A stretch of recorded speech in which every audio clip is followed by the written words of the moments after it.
Welcome to Dead Center Disc Golf. We are headed up to Smithville Lake and to Paradise Pointe, home to 3 beautiful disc golf courses. We are specifically looking at Woodhenge, built in 2011, designed by Dick Parker, par 63 disc golf paradise. If you could do me a favor, hit pause right now, hit the subscribe button, hit the like button. Please comment after you see this video.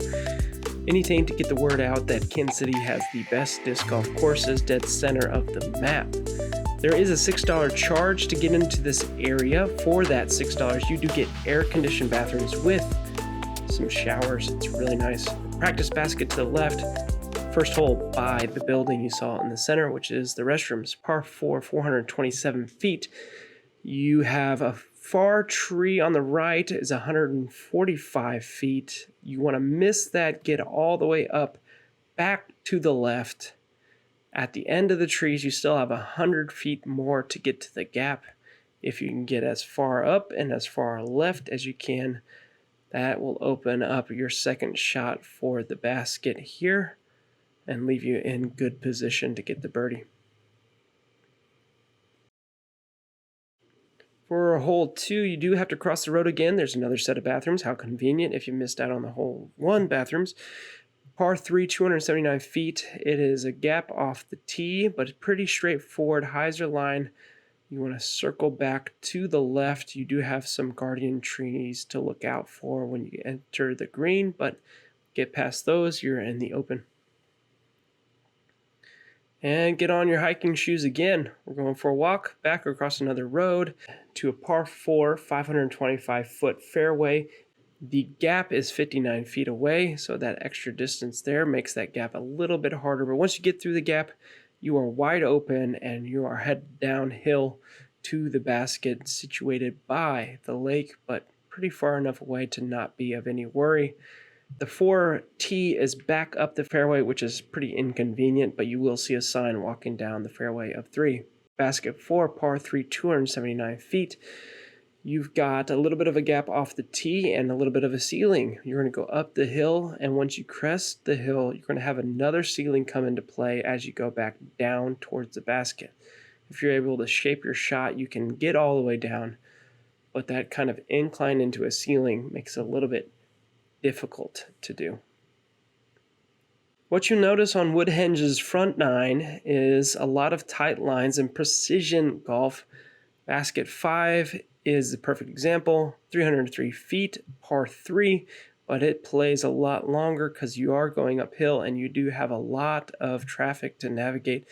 Rough on either side, trees in and out of the fairway, including as you get up close to the green, some on the right-hand side there that provides some ceiling to a tight green with a lot of rough.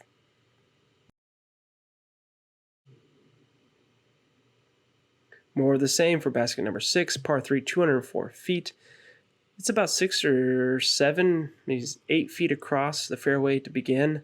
It does open up a little bit, but same, you're going uphill with a ceiling that comes into play. The basket is tucked up right next to a lot of rough, so if you overshoot it, good chance you'll be back in there.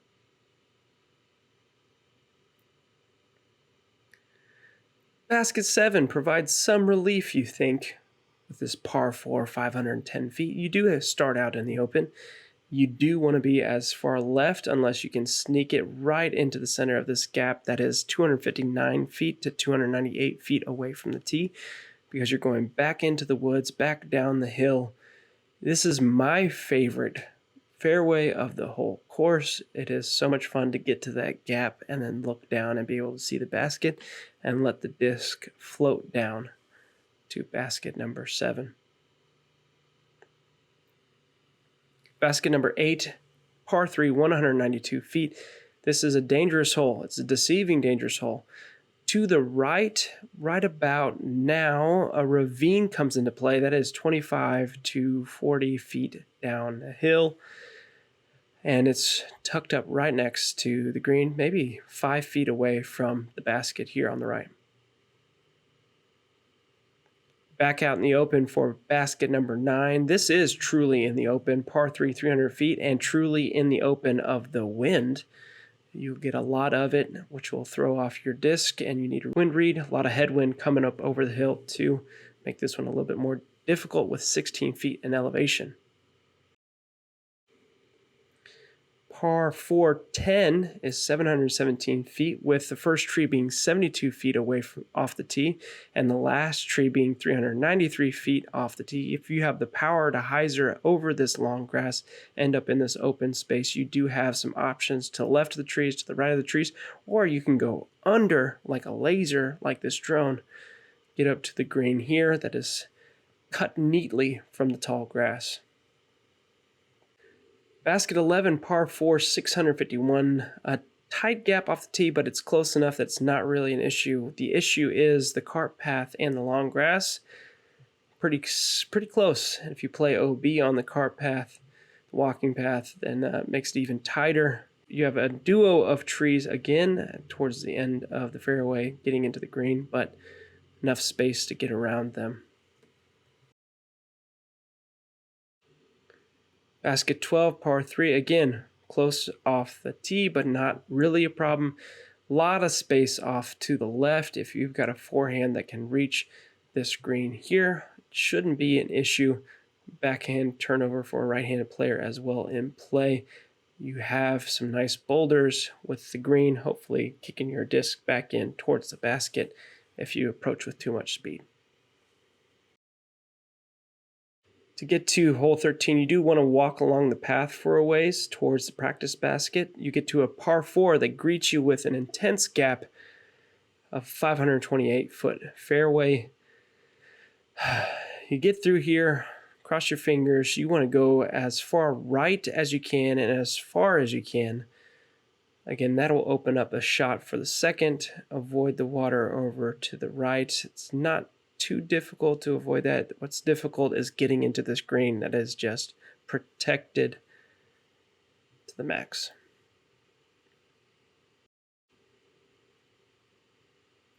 Back in the woods for basket 14, par 3, 227 feet. We are going up again. We have rough on left and right again.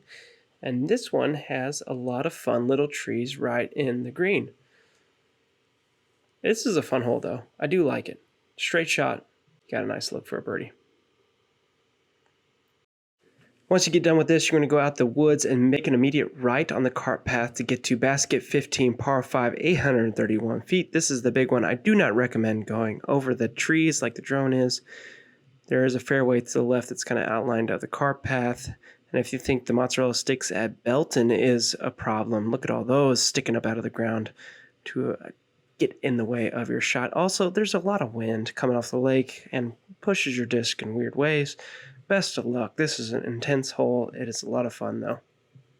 Basket 16, par 3, 366 feet. It's tempting to want to hang it out over the water and hope the wind blows it back into the green. You can take the safe fairway on the left-hand side. It's probably the smart way.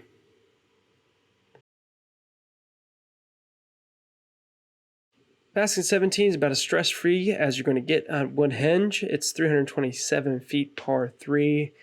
It is up, I believe, about 10 feet. Not even that big of a deal. Wide open. No problems. You got that. Basket 18, par 4, 560 feet.